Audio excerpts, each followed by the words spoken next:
Olá, olá turma, sejam todos bem-vindos para mais um bloco aqui do nosso curso de Direito Constitucional 3. Hoje a gente vai falar de processo legislativo, nosso primeiro encontro sobre processo legislativo, que eu vou dividir em alguns blocos, para que não fique cansativo. E a gente vai começar a discutir, então, como é o processo de criação, de elaboração de normas. Afinal de contas, é disso que se trata o chamado processo legislativo. Eu já disponibilizei para vocês um material na nossa plataforma do EAD, na AVA, já está lá à disposição de vocês três materiais, três slides que utilizaremos nesses encontros sobre o processo legislativo, e também alguns materiais complementares para que vocês possam ir já se habituando a esse assunto e acompanhem com mais tranquilidade aquilo que a gente vai conversar agora. Coloco aí na tela para vocês, então, o nosso material de processo legislativo. Opa, está na tela? Está na tela já. Pronto, está aí. Direito Constitucional 3, processo legislativo, bora lá para a gente tratar desse assunto que também é muito interessante e muito importante, né, para a gente aqui no direito constitucional. Moçada, vamos começar pelo conceito.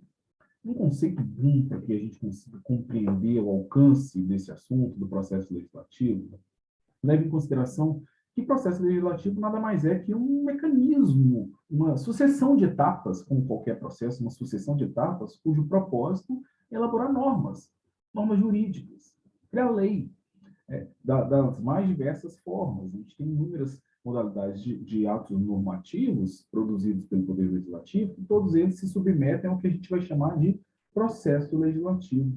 Processo pela ideia de sucessão de atos, né? Tudo que a gente faz em atos sucessivos ganha o nome de processo. Portanto, um processo legislativo, uma sucessão de atos para a criação de uma norma jurídica.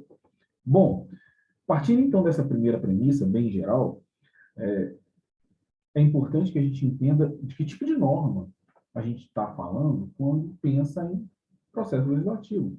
Que tipo de norma? Bom, a gente tem essas normas como aquelas que a própria Constituição valida, como normas com potencial de gerar direitos e obrigações. Então, são leis complementares, leis delegadas, medidas provisórias, resoluções, decretos, enfim, todas aquelas normas que estão sujeitas a um nível hierárquico da própria Constituição. Né? A Constituição, como a gente bem sabe, né, aquela teoria do ordenamento jurídico kelsiniana, da pirâmide, a pirâmide de Kelsen tem lá a Constituição em uma posição de destaque e as demais normas vindo logo a seguir. São essas as normas que se submeterão ao chamado processo legislativo. E para que vocês consigam dimensionar todas elas, a gente vai sempre associar o processo legislativo com aquelas normas descritas no artigo 59 da Constituição, que eu coloquei no material para vocês. Olha só o artigo 59. O processo legislativo compreende a elaboração de emenda à Constituição, leis complementares, leis ordinárias, leis delegadas, medidas provisórias, decretos legislativos e resoluções. Portanto, são essas as normas que se submetem, que se sujeitam ao processo legislativo, são com essas normas que trabalharemos aqui no nosso estudo de processo legislativo. Moçada, quando a gente fala em processo legislativo, a gente tem que ter em mente que existem mais de uma forma, mais de uma espécie de processo legislativo. Na verdade, são três. Três as espécies de processo legislativo que iremos estudar aqui juntos. A começar pelo processo ordinário, que é o tema do nosso encontro de hoje, mas temos também o processo legislativo especial e o processo legislativo sumário, que falaremos em outros blocos. O processo ordinário, esse primeiro processo legislativo que nos interessa nesse primeiro momento, é o processo legislativo cujo objetivo, cujo propósito, basicamente, sendo bem sucinto, é elaborar leis ordinárias. O processo legislativo ordinário serve para a elaboração de leis ordinárias. Nesse sentido, então, é preciso compreender se processo legislativo é uma sucessão de etapas, quais são essas etapas, quais são os momentos, quais são os procedimentos para que se possa elaborar uma lei ordinária, dentro aqui do que estabelece a Constituição Federal. A gente vai ter, portanto, nesta elaboração de uma lei ordinária, seguindo novamente o processo legislativo ordinário, nós teremos três fases a serem respeitadas. A fase da iniciativa, ou fase introdutória, que é a primeira das fases, que é a fase que dá a abertura do processo legislativo. Depois da fase introdutória, temos a fase deliberativa, que se subdivide em dois momentos. A fase deliberativa ela acontece no momento do Congresso, outro momento no Executivo, e a gente fecha o nosso momento, a nossa as nossas etapas de um processo legislativo com a terceira fase, que é a fase complementar, uma fase que acontece no finalzinho, acontece lá no executivo, a gente vai discutir, então, todas essas fases com suas etapas, com seus momentos, com suas nuances, para que a gente consiga aí deixar muito claro para vocês o funcionamento desse processo legislativo ordinário, que, como a gente já disse, serve para produzir leis ordinárias. Embora uma parte aí meio dissonante da doutrina costume falar que o processo legislativo ordinário serviria também para lei delegada, perdão, para lei complementar, a grande maioria, a parte mais densa da doutrina, concorda que o processo legislativo ordinário produz leis ordinárias. Bom que o nome já nos ajuda, né? Moçada, vamos lá então começar com a primeira fase, a fase introdutória, a fase que dá início ao processo legislativo e, portanto, é chamada de fase da iniciativa. É talvez o momento mais importante do processo legislativo, porque é quando, de fato, é deflagrado esse processo legislativo, é quando começa a elaboração desta lei, e, basicamente, a gente vai conceituar essa primeira fase, essa fase introdutória, com a fase da iniciativa, como o momento em que é exercido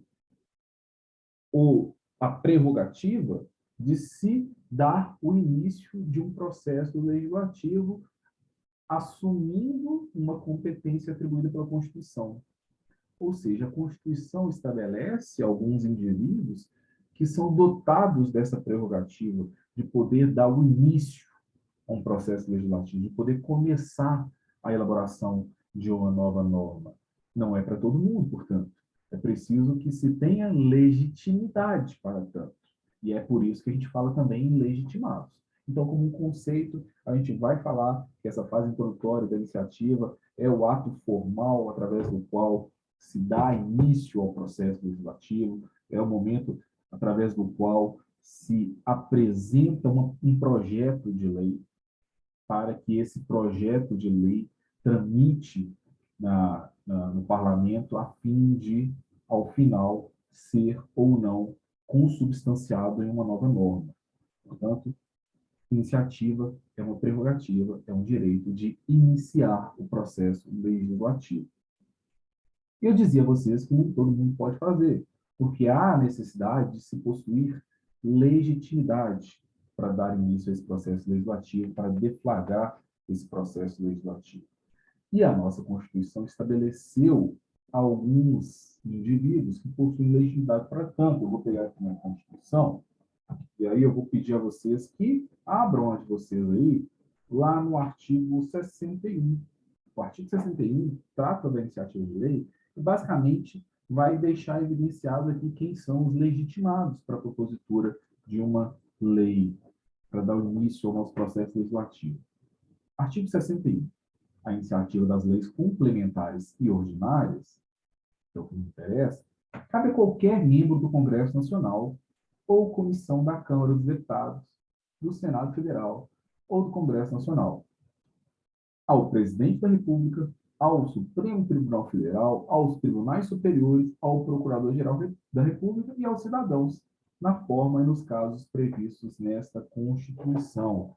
Portanto, gente, quem são esses legitimados? Temos aqui como legitimados. Eu vou fazer aqui algumas anotações para que vocês consigam. Vamos lá, deixa eu ver se eu consigo anotar aqui no material. Conteúdo, cadê? Aqui, ó. Então, quem são esses legitimados? A gente tem os legitimados que integram a Câmara dos Deputados. qualquer deputado, então a gente coloca aqui, deputados federais têm legitimidade, mas além dos deputados, a gente tem qualquer comissão, qualquer uma das comissões da Câmara, qualquer uma das comissões da Câmara. Comissões da Câmara. Vamos lá, continuando aqui, ó.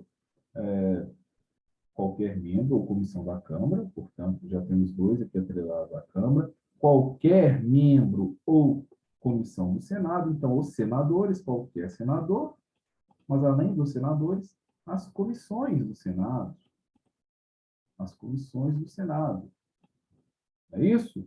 Além disso, fala em qualquer comissão do Congresso Nacional. O que são as comissões do Congresso Nacional? São as comissões mistas, compostas por deputados e senadores. Então, comissão mista ou comissão do Congresso Nacional, já que o Congresso Nacional, como a gente sabe, é a junção da Câmara com o Senado. As duas casas formam o Congresso Nacional.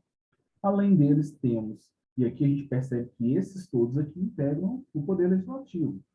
Fora do Poder Legislativo, fora do Congresso Nacional, nós temos outros legitimados a propor uma nova lei, a dar início a uma lei.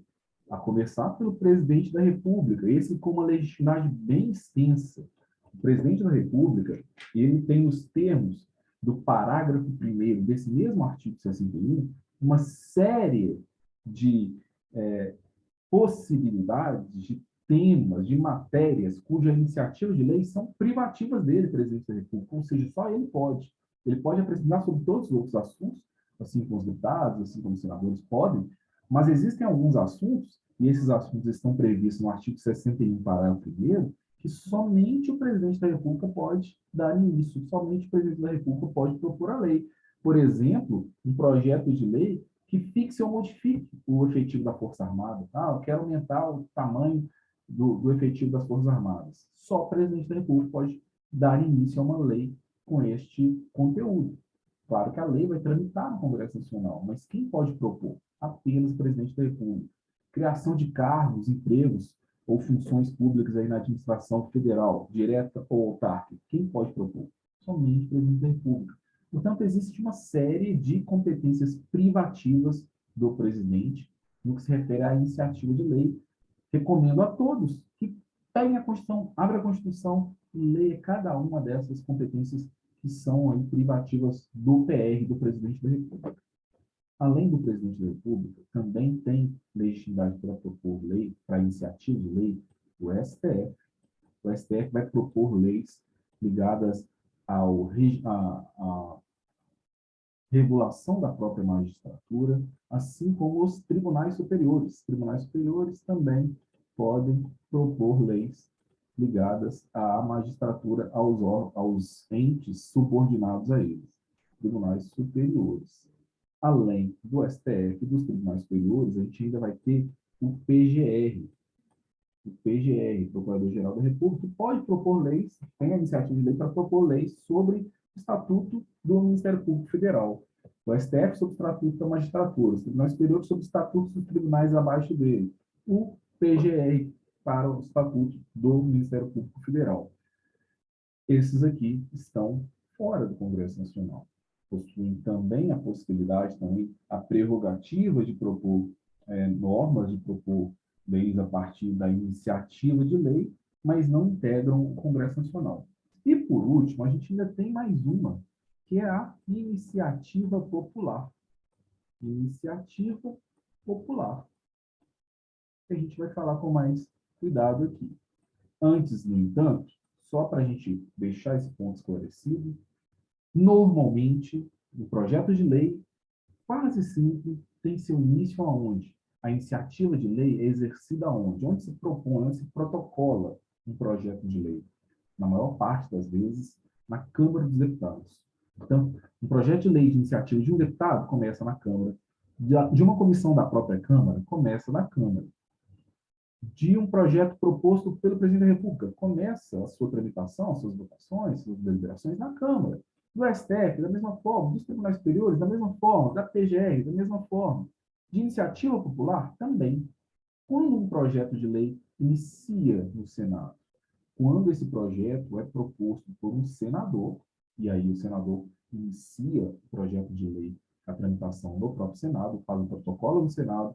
Quando o projeto de lei é de alguma comissão do Senado, começa no Senado.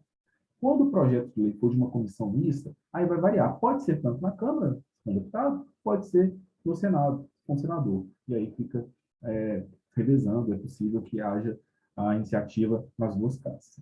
Bom, e a iniciativa popular? O que é a tal da iniciativa popular? A iniciativa popular é um dos meios de participação direta do cidadão na vida do Estado. A gente sabe que existem outros meios de participação direta, como plebiscito, como referendo.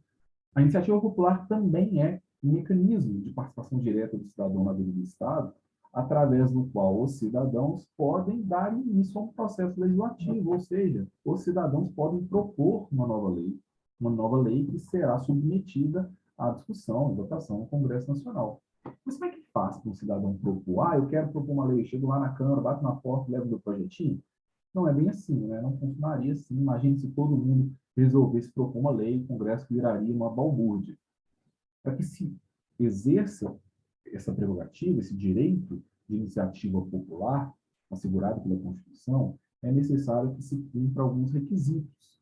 O primeiro desses requisitos é que se alcance um percentual de, de assinaturas que deverão ser colhidas em todo o território nacional, para que demonstre uma representatividade daquele projeto, daquele assunto, para que mostre que há, de fato, uma, um interesse que não de apenas alguns poucos, mas de uma parcela representativa da população do Brasil. Então, para que a gente fale em projeto de lei de iniciativa popular sendo protocolado, sendo iniciado, portanto, é preciso que se reúna 1% do eleitorado nacional.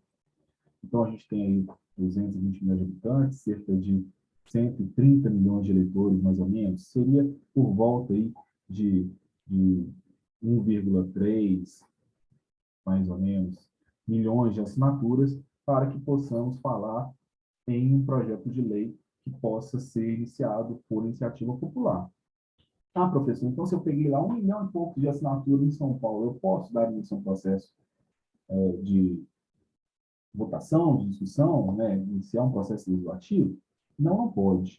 Porque além de 1% das assinaturas do eleitorado nacional, é preciso que essas assinaturas estejam divididas entre eleitores de 5 estados da federação. De 5 estados. Nossa, horrível isso aqui. Espera aí, vamos apagar isso aqui. Escrever com mouse não é fácil. Vamos lá. Deixa eu apagar isso aqui e vamos fazer o trem bonito. De novo. Pronto. De 5 estados da federação, de pelo menos 5 estados. Claro que pode ser mais. Professor, então eu consegui lá 1% das assinaturas do eleitorado nacional, Minas Gerais, Rio de Janeiro, São Paulo, no Acre e no Amazonas. Pronto, já tenho atendido aí os dois requisitos, 1% do eleitorado, 5 estados no mínimo. Pode, então, ser proposta esse projeto de lei? Já posso dar início, então, a um projeto de lei para tramitar no Congresso Nacional? Não, não pode. Porque, além dessas duas exigências, há uma terceira, que exige que essas assinaturas sejam divididas em, no mínimo, 0,3% em cada um dos estados. Portanto, eu não posso, desses volume de 1.300.000 votos, ter 1 milhão de votos, não, perdão, de assinaturas, ter 1 milhão de assinaturas em São Paulo, 100 mil em outro estado, 100 mil em outro, dividir ali uma mixaria de assinaturas em alguns outros estados, apenas para cumprir esse requisito.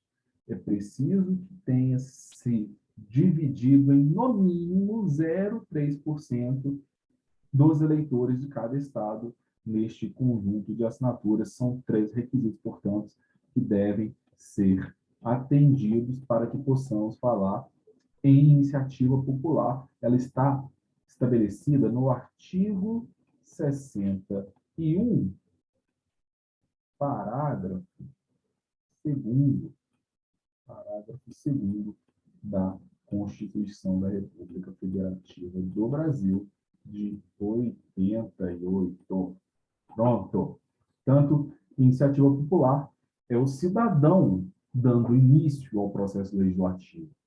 Portanto, temos aqui 10 entidades, 10 pessoas, 10 legitimados para propor uma lei, para dar início a um processo legislativo. Deputado, comissões da Câmara, senadores, comissões do Senado, Comissão do Congresso Nacional, Presidente da República, STF, Tribunais Superiores, Procurador-Geral da República e a Iniciativa Popular, portanto, 10 os legitimados. Vamos falar da segunda fase, da fase deliberativa, que, como o nome já nos sugere, é o momento em que se vai deliberar sobre o tema, sobre os assuntos, sobre aquele projeto. Essa fase deliberativa, ela desenvolve-se em alguns atos muito importantes. Gente, eu vou melhorar a iluminação aqui. Pronto. Agora sim. Estava escuro aqui. Estou começando a entardecer. Então, moçada, essa fase deliberativa, que vai ser o momento através do qual aquele projeto que passou pela iniciativa, que foi deflagrado por alguém que tinha legitimidade, vai ser submetido, então, ao crivo do Congresso Nacional. Tem a fase da discussão e da votação que começa a botar esse projeto aí, a colocá-lo em discussão dentro de alguma das casas. Aliás, das duas casas, mas começa sempre, como já dito, em uma delas. Então, o projeto de lei ordinário é discutido em uma casa, votado, e depois remetido a outra, passando pelo mesmo processo, discussão e votação. O projeto de lei ordinária é discutido e votado nas duas casas do Congresso Nacional em turno único, o que significa dizer que ele passa por esse ritual uma única vez.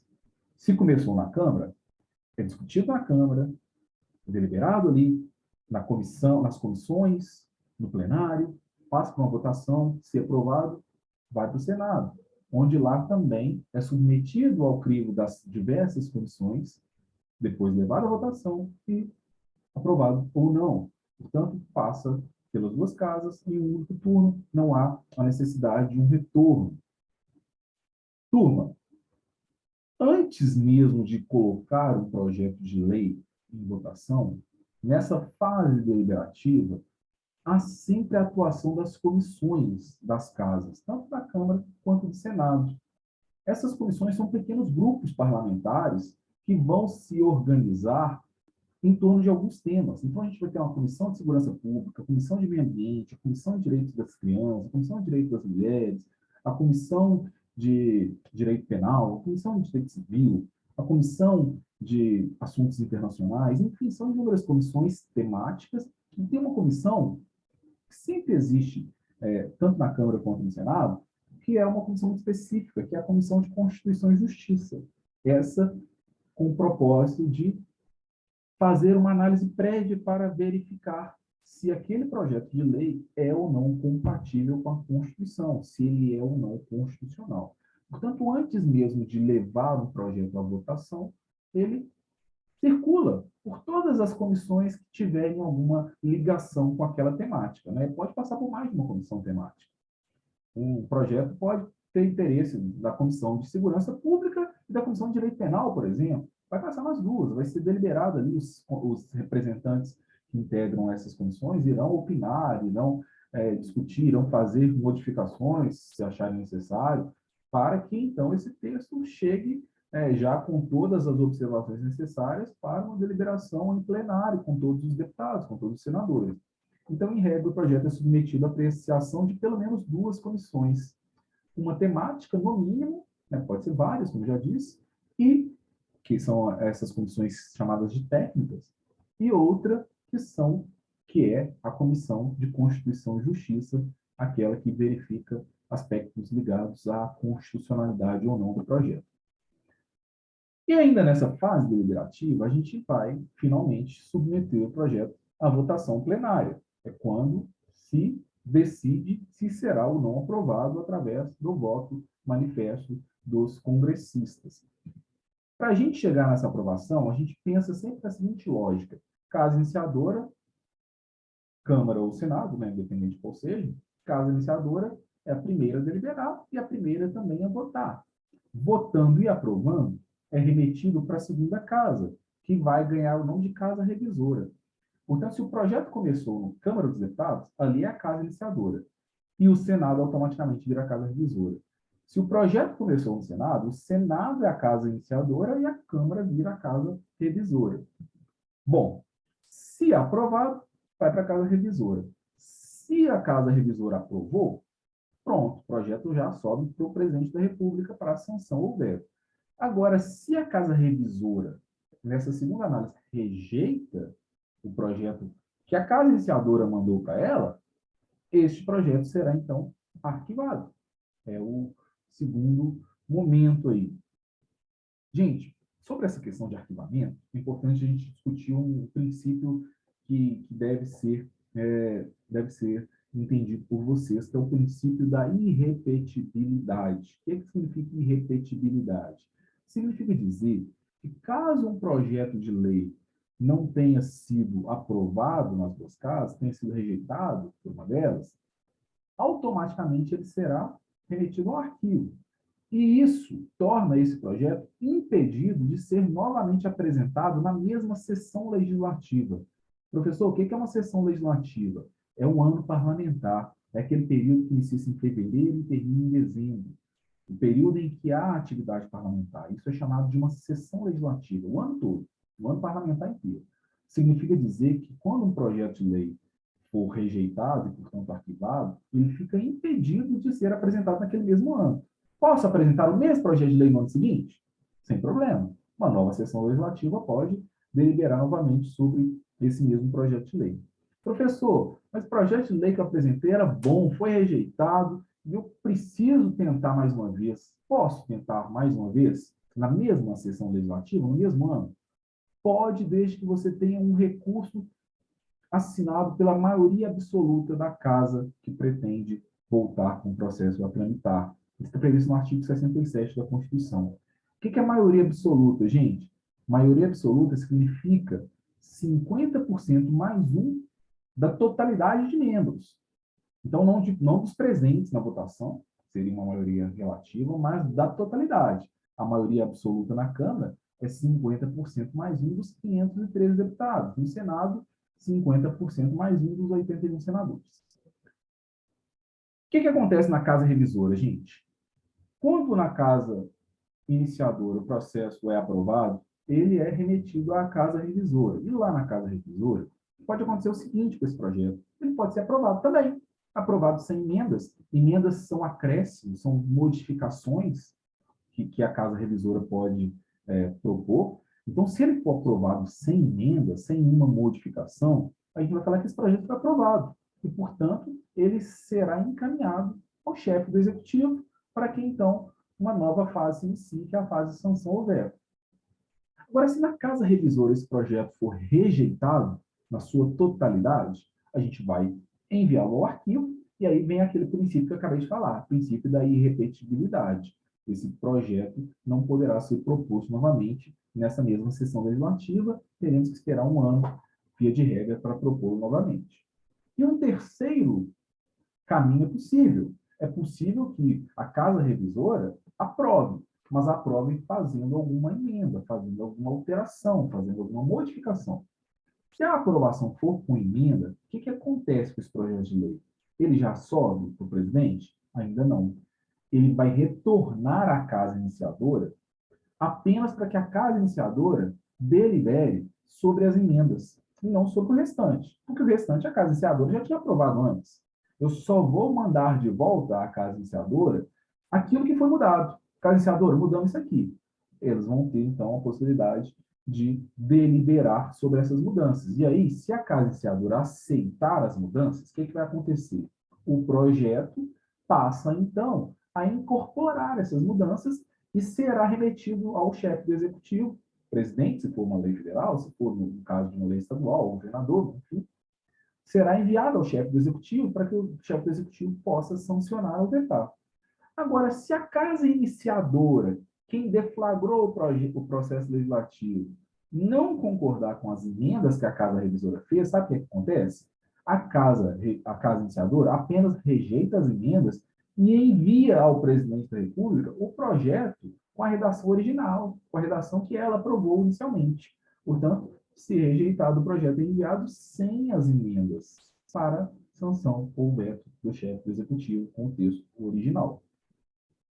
E então, o que acontece, gente, na fase deliberativa, no segundo momento da fase deliberativa?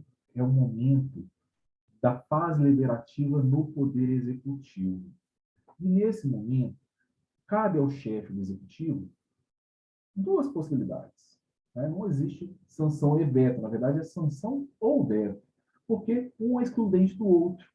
Ao chefe do Executivo, caberá, ao receber um projeto de lei aprovado pelo Congresso Nacional, analisar aquele projeto de lei que chegou até ele, e se compreender haver ali, naquele projeto de lei, algo de interesse público e que não tenha nenhuma incompatibilidade com a Constituição, o presidente ou o governador deverá, então, estabelecer o ato de sanção. Sanção é um ato pelo qual o projeto de lei vai se transformar em lei. O projeto de lei se transforma em lei pela manifestação oficial da concordância do chefe do executivo com aquele texto. O presidente ou o governador tem um prazo de 15 dias úteis após o recebimento do projeto de lei para, de forma expressa, realizar a sanção. Se ele não expressar a sanção dentro desse prazo de 15 dias úteis, para uma sanção expressa, formal, ele terá automaticamente anuído com aquele projeto. É o que a gente chama de sanção tácita. Quando o presidente ou o governador não exerce o seu direito de sancionar a lei, deixando transcorrer esse prazo, ocorre o que a gente chama de sanção tácita. Moçada, existem alguns tipos de lei, que eu coloquei aqui no material para vocês, que não dependem da sanção. São as emendas constitucionais, as leis delegadas, os decretos e resoluções. Essas aqui não precisam da sanção. Lei ordinária precisa, lei complementar. As leis normais, né? Todas as leis são normais. Mas as leis mais usuais, elas dependem, sim, da sanção do chefe do executivo. Se o chefe do executivo, no entanto, entender que não é o caso de sancionar, ele pode manifestar sua oposição àquele projeto aprovado pelo Congresso. É o que a gente chama de veto. É uma manifestação de discordância do chefe do executivo com o projeto de lei aprovado no legislativo. E esse veto, ele tem que necessariamente ser expresso. Não existe veto tácito. O presidente tem que falar, não concordo com esse projeto de lei, de forma expressa, por escrito. E esse veto, além de expresso, ele precisa ser motivado. É preciso que se apresente as motivações pelo qual o presidente entende que aquele projeto de lei é inadequado. Essa motivação se divide em duas modalidades, que é o que a gente vai chamar de veto jurídico, motivado pela inconstitucionalidade do projeto de lei, ou veto político, que é quando o veto motiva-se na contrariedade daquele projeto ao interesse público, logicamente na análise do presidente. Então, o presidente analisou lá o projeto de lei que chegou na mão dele. Se ele entender que há alguma incompatibilidade com a Constituição, com o texto constitucional, o que ele pode fazer? Veto. E nas exposições dos motivos, ele vai mostrar que aquele projeto de lei é inconstitucional, não é compatível com o texto da Constituição. Agora, se o presidente simplesmente entender que aquele projeto de lei não atende aos interesses públicos, o que ele pode fazer? Veto também. Dessa vez, ele vai demonstrar que há ali uma incompatibilidade com o interesse público. Esse veto pode ser total, ou seja, ele veta integralmente aquele texto, aquele projeto de lei, ou pode ser um veto parcial, desde que nessa parte ele vete a integralidade de um artigo, de um inciso, de uma linha ou de um parágrafo. Ele não pode vetar palavras, por exemplo. Está vetada essa palavrinha aqui no texto. Isso não é possível. Ou ele veta um artigo inteiro, ou ele veta um parágrafo inteiro, um inciso, enfim. O veto do presidente deve ser imediatamente comunicado ao presidente do Congresso Nacional. O Congresso deve ser cientificado que o presidente exerceu o direito ao veto para que, então, e esse prazo para fazer essa comunicação de 48 horas, um prazo bem exíguo, para que, então, o Congresso, ciente de que houve o veto, o Congresso poderá deliberar sobre esse veto. E aí, o Congresso pode colocar em votação o veto do presidente, aquelas motivações que o presidente justificou o seu veto, e então o Congresso vai decidir pela manutenção do veto ou pela derrubada desse veto. O Congresso pode então falar, opa, o presidente viajou aqui nesse veto, vamos derrubá-lo. O veto do chefe do Executivo será apreciado, então, no Congresso em sessão conjunta, Câmara e Senado, porque os dois participaram do processo de aprovação, em 30 dias a contar do recebimento desse veto. Se a gente rejeita o veto, que precisa de maioria absoluta, ou seja, de mais de 50% da totalidade, essa rejeição ao veto, importaria na promulgação do projeto de lei. Perdão, importaria na sanção, porque substitui, né? Se eu não vetei, se não está vetado, porque foi derrubado o veto, está automaticamente sancionado. Turma, para a gente fechar esse primeiro bloco de processo legislativo, a gente tem a última fase complementar, que é a fase onde irá acontecer dois atos, a promulgação e a publicação. O que promulgação significa? De forma bem sucinta, promulgação é um ato formal através do qual se dá ciência de que o ordenamento jurídico foi alterado, que houve a introdução de uma nova lei. É o ato solene, portanto, que atesta a existência desta nova lei aprovada no Congresso Nacional. A promulgação incide sobre uma lei que já está pronta, porque já foi sancionada. Portanto, ele serve para garantir e para alertar as pessoas que aquela lei já está apta a produzir efeito. Eu coloquei até aqui no material que a lei nasce com a sanção, mas a existência é declarada pela promulgação. E o presidente da República promulga em até 48 horas após a sanção. E o último momento desse processo legislativo ordinário é a publicação, que é quando esse projeto de lei, que já passou por todas as fases, é então publicado no Diário Oficial da União para que se torne público, para que não haja dúvidas sobre a sua existência e para que então atenda-se também o requisito de validade, para que se comece a produzir efeitos. A gente até costuma dizer que não é uma fase de formação da lei, porque a lei está pronta, é só um pressuposto de eficácia. É um pressuposto para que ela seja eficaz, porque é preciso que a lei tenha sido publicada antes para que ela possa ser efetivamente acionada no dia a dia da vida da sociedade. Portanto, são esses os momentos aí do processo legislativo ordinário. Tem um organograma aí na tela para vocês, está lá no material. No material também eu coloquei outros esqueminhas, assim, mapas mentais que ajudam a entender as idas e vindas desse processo legislativo ordinário. Sugiro que vocês deem uma boa olhada nisso. Eu vou retornar nessa conversa de processo legislativo para que possamos trabalhar as outras modalidades, as outras espécies de processo legislativo. Espero que o processo legislativo ordinário tenha ficado claro. Sigo à disposição de vocês, seja lá na plataforma do AVA, na nossa plataforma EAD, pelos canais de comunicação oficial, pelo e-mail, eventualmente, também, mas a gente vai mantendo contato.